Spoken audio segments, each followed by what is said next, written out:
ఆసక్తికర రాజకీయ సన్నివేశం ఒకటి తెలంగాణ రాష్ట్ర ముఖ్యమంత్రి రేవంత్ రెడ్డి నివాసంలో చోటు చేసుకుంది. కొత్త సంవత్సరాన్ని పురస్కరించుకొని ఆయనకు కొత్త ఏడాది శుభాకాంక్షలు తెలిపేందుకు పెద్ద ఎత్తున పార్టీ ప్రజా ప్రతినిధులు, పార్టీ నేతలు క్యూ కట్టారు. ఈ సందర్భంగా మొదటిసారి గెలిచిన ఎంపీలు, ఎమ్మెల్యేలతో సీఎం రేవంత్ సరదాగా మాట్లాడారు. ఈ సందర్భంగా ఆసక్తికరమైన వ్యాఖ్యలు చేశారు.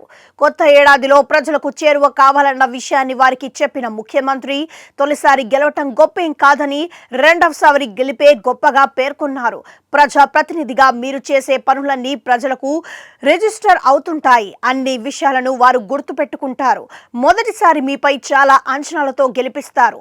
అది గొప్ప విషయం కాదు. మీరేంటో తెలిసిన తర్వాత, మీ పనితీరు అర్థం చేసుకున్న తర్వాత రెండవసారి గెలిపిస్తేనే గొప్ప విషయం. పెళ్లిళ్లు, ఇతర కార్యక్రమాలకు వెళ్లి వస్తుండాలి. కార్యకర్తలతో మమేకం కావాలి. మీరు ఈజీగా తీసుకుంటే ఫలితాలు వేరుగా ఉంటాయి అంటూ సరదాగా మాట్లాడినట్లే మాట్లాడి ఏం చెప్పాలో ఆ విషయాన్ని సుత్తి లేకుండా సూటిగా చెప్పినట్లుగా సమాచారం. ఈ టైంలోనే చేవెళ్ల ఎమ్మెల్యే కాల యాదయ్యను ఉద్దేశించి ఆయన ఎలా గెలుస్తున్నారో అడిగి తెలుసుకోవాలని మిగిలిన వారికి చెప్పిన ముఖ్యమంత్రి రేవంత్, ప్రజలు ఒక్కసారి ప్రతికూల తీర్పు ఇచ్చిన తర్వాత అసలు రాజకీయం ఏమిటో అర్థమవుతుంది. కొత్త ఏడాదిలో ప్రజలకు మరింత చేరువ కావాలి. నేను కూడా పట్టుదలతో పనిచేస్తాను. ఉదయం నుంచి మంత్రులకు, పార్టీ నేతలకు తానే ఫోన్ చేసి శుభాకాంక్షలు తెలిపా. ఎంపీలు, ఎమ్మెల్యేలు, కూటమి మీకోసం పనిచేసే నేతలు, కార్యకర్తలకు ఫోన్లు చేసి గ్రీటింగ్స్ చెప్పండి. వీలున్నప్పుడు వారితో మాట్లాడండి.